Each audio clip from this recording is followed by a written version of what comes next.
जरा सोचो, तुम्हारे आसपास के लोग अजीबोगरीब तरीके से मरने लगे और कोई नहीं जानता कि ये सब कैसे हो रहा है। कुछ ऐसा ही होता है हमारी आज की कहानी में। कहानी की शुरुआत होती है अमेरिकन सॉफ्टवेयर डेवलपर बेन और शॉन से, जो एयरप्लेन से रशिया जा रहे थे। अचानक उनकी प्लेन की लाइट चली गई, पर जल्द ही सब ठीक हो गया और वो सुरक्षित मॉस्को पहुंच गए। यहाँ पर वो अपनी ऐप के लिए इन्वेस्टर्स से बात करने आए थे। उनकी ऐप किसी भी इलाके में हो रहे प्रोग्राम्स और पार्टीज को ढूंढने में मदद करती थी। जब वो इन्वेस्टर से मिलने जा रहे थे तो उन्होंने देखा कि 2 अमेरिकन लड़कियां उनकी ही ऐप का इस्तेमाल कर रही थी। आखिरकार वो इन्वेस्टर के ऑफिस पहुंच गए, पर वहाँ तो उनका साथी स्काइलर पहले ही इन्वेस्टर से बात कर रहा था। उसने बेन और शॉन की ऐप का आइडिया चुराकर अपने नाम से बेच दिया और उन्हें धक्के मारकर बाहर निकलवा दिया। बाद में शॉन और बेन क्लब में शराब पी रहे थे कि शॉन की नजर एक सुंदर सी लड़की पर पड़ी, पर वो तो स्काइलर के साथ थी। जल्द ही उन्हें वही लड़कियां दोबारा दिखाई दी जो उनकी ऐप यूज कर रही थी और मौका देखकर वो उनसे मिलने पहुंच गए। उनका नाम एनी और नैटली था।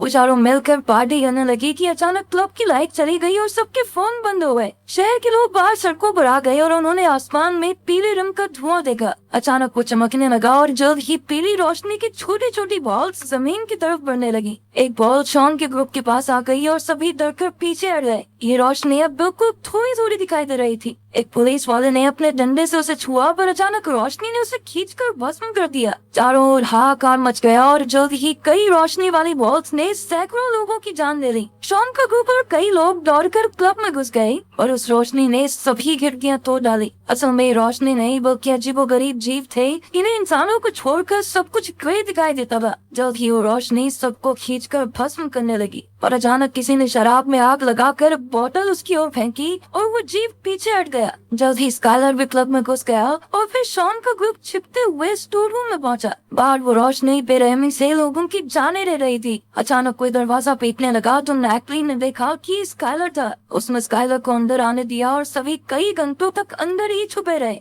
यहाँ काफी खाना मौजूद था, जिस वजह से उन्हें कोई दिक्कत नहीं आई, मगर जल्द ही चिंता के मारे उनके बीच बहस छिड़ जाती थी। अब उन्हें यहाँ छिपे हुए 5 दिन हो गए और अब खाना खत्म होने ही वाला था। पिछले 27 घंटों से बाहर से कोई आवाज नहीं आई थी, इसीलिए उन सब ने बाहर निकलकर यूएस एम्बेसी तक पहुँचने का फैसला किया। बाहर उन्होंने देखा कि हर तरफ सन्नाटा था और हर जगह गाड़ियां खड़ी थी। वो यूं ही सड़कों पर आगे बढ़ने लगे, पर तभी अचानक उन्हें एक आवाज सुनाई दी। ये एक रशियन दादी थी, पर उसकी भाषा 5 में से किसी को नहीं आती थी। आखिरकार चलते चलते वो एक पुल तक पहुँचे जिसके उस पार यूएस एम्बेसी थी, लेकिन वो पुल बीच में से टूट गया था। अब वो चलते फिरते नदी को पार करने का रास्ता ढूंढने लगे। अचानक उन्हें रेड स्क्वायर पर एक पुलिस की गाड़ी दिखाई दी तो स्काइलर और दोनों लड़कियां पास ही में छुप गए, लेकिन बेन और शॉन दौड़ते हुए गाड़ी तक पहुंचे। उन्हें ट्रंक में से एक नक्शा और एक बंदूक मिली। तभी उन्होंने देखा कि एक कुत्ता किसी अदृश्य चीज पर भौंक रहा था और फिर अचानक ही वो जलकर भस्म हो गया। इससे सभी लोग बुरी तरह डर गए। स्काइलर और लड़कियां पास के मॉल में जा छुपे और बेन और शॉन गाड़ी के नीचे छुप गए। जल्द ही वो जीप गाड़ी के पास आया और उसकी रोशनी से गाड़ी का सायरन बजने लगा। वो गाड़ी के आसपास घूमा, मगर नीचे छिपे हुए इंसानों को नहीं देख पाया और चुपचाप वहाँ से चला गया। इसके बाद बेन और शॉन तुरंत दौड़कर मॉल में अपने साथियों के पास पहुँचे। उन्होंने देखा कि एक प्लेन यहाँ बुरी तरह क्रैश हो गया था। स्काइलर ने कहा कि उन्हें यहीं रुककर मदद का इंतजार करना चाहिए, पर बेन और शॉन ने कहा कि उन्हें जिंदा रहना है तो आगे बढ़ते रहना होगा। उन्होंने हिसाब लगाया कि ये जीव बिजली से घिरे हुए हैं, इसीलिए उनके पास आते ही बिजली से चलने वाले डिवाइसेस अपने आप जल उठते हैं। अब उन्होंने हर जगह से लाइट बल्ब इकट्ठा करके अपने गले में बांध लिए, ताकि जब भी वो जीव पास आ रहा हो तो बल्ब के जलते ही वो चौकन्ने हो जाए। इधर शॉन ने देखा कि बाहर के बल्ब जलने लगे थे, यानी वो जीव पास ही था, पर वो डर के मारे कुछ कर नहीं सका, वहीं जम गया। मगर वो रोशनी उसके पास से यूं ही गुजर गई। जब वो जीव दुकान में घुसा तो नैटली भागी नहीं, शॉन ने उसे खींचकर वही जम जाने को कहा। एक बार फिर से वो चीज उन्हें बिना कुछ कहे पास से गुजर गई। तब शॉन को समझ आया कि वो कांच के पीछे खड़े हैं और उस जीव के बिजली की किरणें कांच के आर पार नहीं जा सकती, शायद इसीलिए वो उन्हें नहीं देख पाया। इसके बाद वो मॉल से निकलकर जैसे तैसे यूएस एम्बेसी पहुंचे, पर वो बिल्डिंग पूरी तरह बर्बाद हो चुकी थी। दरवाजे पर हजारों गोलियां बिखरी पड़ी थी। तभी स्काइलर को एक राइफल मिल गई। अब स्काइलर दरवाजे पर रखवाले के लिए रुका और बाकी सब अंदर की तलाशी लेने गए, पर वो बिल्डिंग पूरी तरह खाली थी। फिर वो कंट्रोल रूम में पहुंचे, जहां उन्हें सारे मामलों की रिपोर्ट्स मिली। इस रोशनी के हमले के 3 मिनट तक दुनिया भर में खबरें आती रही और उनके मुताबिक ज्यादातर शहरों पर कब्जा हो चुका था और इंसानों के पास इस रोशनी का सामना करने के लिए कोई हथियार भी नहीं था। अंडरग्राउंड इन्हें के अलावा और कोई चारा नहीं था। वहीं एक पिंजरे में एक रेडियो था और शॉन ने उसे ऑन भी किया, पर रशियन भाषा किसी को समझ नहीं आई। इसके बाद सबने देखा कि बाहर पीली रोशनी की कई बॉल्स शहर में चारों ओर तबाही मचा रही थी, और फिर उनकी नजर स्काइलर पर पड़ी जो यूं ही सड़क पर घूम रहा था। तो शॉन और बेन उसे बचाने के लिए दौड़े। जाने से पहले उन्होंने नक्शा और रेडियो उठा लिया। फिर जैसे ही वो स्काइलर तक पहुंचे तो बारियम की लाइट्स जलने लगी, यानी वो जीव आसपास ही था। स्काइलर ने बेन और शॉन को भागने को कहा और खुद गोलियां चलाकर उस जीव का ध्यान भटकाने लगा।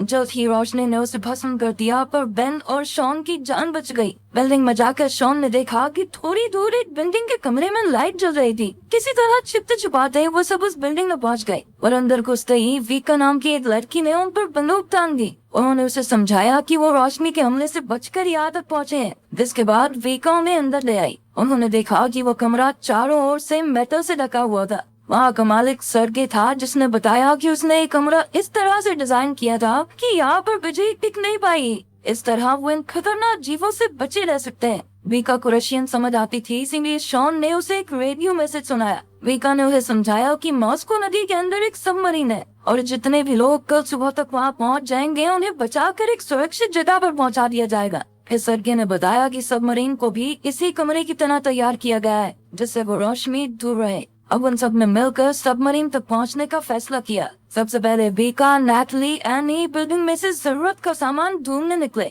उधर सर्गे ने बेन और शॉन को अपनी बनाई माइक्रोवेव बंदूक दिखाई, जो उन जीवों के चारों ओर से बिजली की परत हटाने की ताकत रखती थी। जल्द ही उस जीव की नजर लड़कियों पर पड़ गई और वो बिल्डिंग में घुस आया। तीनों लड़कियां तुरंत कमरे की ओर भागी और ऐन वक्त पर अंदर घुस भी गई, पर जल्दबाजी में दरवाजा ढंग से बंद नहीं हुआ। अचानक वो जीव अंदर घुस गया और लड़कियां एक कांच के टेबल के पीछे छुप गई। तभी सर्गे ने अपनी माइक्रोवेव बंदूक से हमला करके उस रोशनी को फ्रीज कर दिया और बिजली के पीछे छिपा हुआ उसका चेहरा सबको दिखाई देने लगा। अब सबको समझ आ गया था कि अजीबो गरीब सी रोशनी असल में खूंखार एलियंस थे, जो धरती पर इंसानों का नामो निशान मिटाने आए थे। बदकिस्मती से इसका असर कुछ ही पलों के लिए रहा और एलियन ने एक बार फिर से गायब होकर सर्गे को भस्म कर दिया। वहीं शॉन और बेन एक खुफिया रास्ते से भाग निकले। नैटली ने धमाके के लिए डीजल का टैंक तोड़ डाला और बेन और शॉन के पास पहुंची, पर एनी डर के मारे भाग नहीं पाई और उस एलियन ने उसे जलाकर भस्म कर दिया। उधर वीका सीढ़ियों से नीचे आ गई और अपने बाकी साथियों के साथ भाग निकले। जल्द ही उनके सामने रशियन पुलिस वाले आए, जो कि मेटल से पूरी तरह ढके हुए थे और उनके पास कई हथियार भी थे। अचानक लाइट्स जलने लगी तो उन्होंने एलियंस पर हमला बोल दिया। गोलियों, आग उगलने वाली मशीन और बॉम्ब्स के जरिए वो एलियंस को चोट पहुंचाने में कामयाब रहे। पुलिस वालों ने बताया कि वो एलियंस को डरा तो सकते हैं पर मार नहीं सकते। तभी शॉन ने देखा कि एक एलियन अपने पीछे काला पत्थर छोड़ गया था, तो शॉन ने उसे अपने पास रख लिया। इसके बाद पुलिस उन्हें एक सुरक्षित जगह पर ले आई और सबने एक दूसरे के साथ अपनी जानकारी बांटी। सबमरीन वाली बात सुनकर ऑफिसर ने कहा कि नदी बहुत दूर है और हर जगह एलियंस फैले हुए हैं, मगर वो चारों फिर भी सबमरीन तक पहुंचना चाहते थे। इसी में पुलिस वाले उन्हें वहां तक ले जाने को राजी हो गए। वो सब ब्रेन्स की सुरंग से गुजर रहे थे कि अचानक वहाँ एलियंस आ गए। अंधेरे में वो जैसे तैसे एलियंस से छिपने लगे और वीका एक पिलर के पास फंस गई। तब बेन ने उसे धक्का देकर पर्दे पर फेंक दिया, पर इस चक्कर में एलियन ने उसे पकड़कर भस्म कर दिया। इससे शॉन को काफी गहरा सदमा लगा, पर वो जैसे तैसे सुरंग से बाहर आ ही गए। आखिरकार वो नदी तक पहुँचे, जहाँ कश्ती में बैठकर वो सबमरीन को ढूंढने लगे। अब उन सब ने अपने मरे हुए साथियों का शोक मनाया। अचानक एक पत्थर की वजह से उनकी कश्ती वहीं रुक गई और सबने बाहर आकर देखा कि तेज रोशनी का बवंडर धरती से मेटल्स और कई कीमती चीजें खींच रहा था।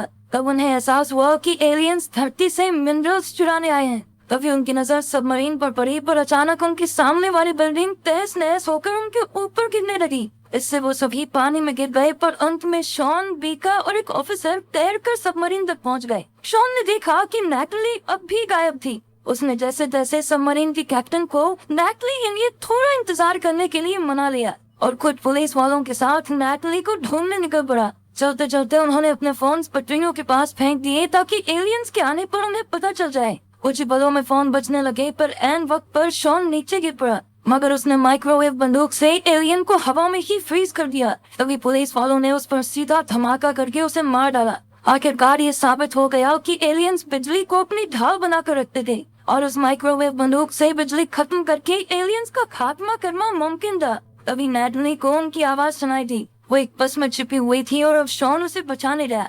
और पुलिस वालों ने जमीन पर पानी फेंक दिया ताकि माइक्रोवेव बंदूक का असर पड़ सके। अब एलियंस पानी के पास जाने से डर रहे थे और अचानक वीका ने वहां आकर आग के धमाके कर दिए। पुलिस वालों ने माइक्रोवेव बंदूक चलाई तो पता चला कि वहाँ 3 एलियंस थे। आखिरकार जबरदस्त हमले करके उन्होंने एलियंस को खत्म कर दिया। उधर शॉन नैटली तक पहुंचा तो अचानक बस चलने लगी और पता चला कि बस में एक एलियन मौजूद था। शॉन ने उस पर बंदूक चलाई पर अचानक निशाना चूक गया। एलियन नैटली की टांग खींचने लगा तो शॉन ने माइक्रोवेव बंदूक से उसकी बिजली की ताकत कम कर दी। अब एलियन वहीं फ्रीज हो गया। तभी शॉन ने काला पत्थर निकालकर सीधा एलियन पर दे मारा। जबरदस्त धमाके में एलियन मारा गया और बस भी रुक गई। आखिरकार सब वापस सबमरीन पर पहुंचे पर पुलिस वालों ने वहीं रुककर अपने देशवासियों की रक्षा करने का फैसला किया। जल्द ही सबमरीन निकल पड़ी और नैटली ने अपनी माँ का मैसेज देखा। अभी सबको रेडियो पर कुछ ग्रुप्स की खबर सुनाई दी जो मिलकर एलियंस का सामना कर रहे थे। सबमरीन में मौजूद सभी लोगों ने ऐसे ही ग्रुप्स के साथ मिलकर एलियंस के खिलाफ जंग में हिस्सा लेने का फैसला किया। अगर वीडियो पसंद आए तो लाइक कर देना, चैनल को सब्सक्राइब कर देना। मिलते हैं अगले वीडियो में।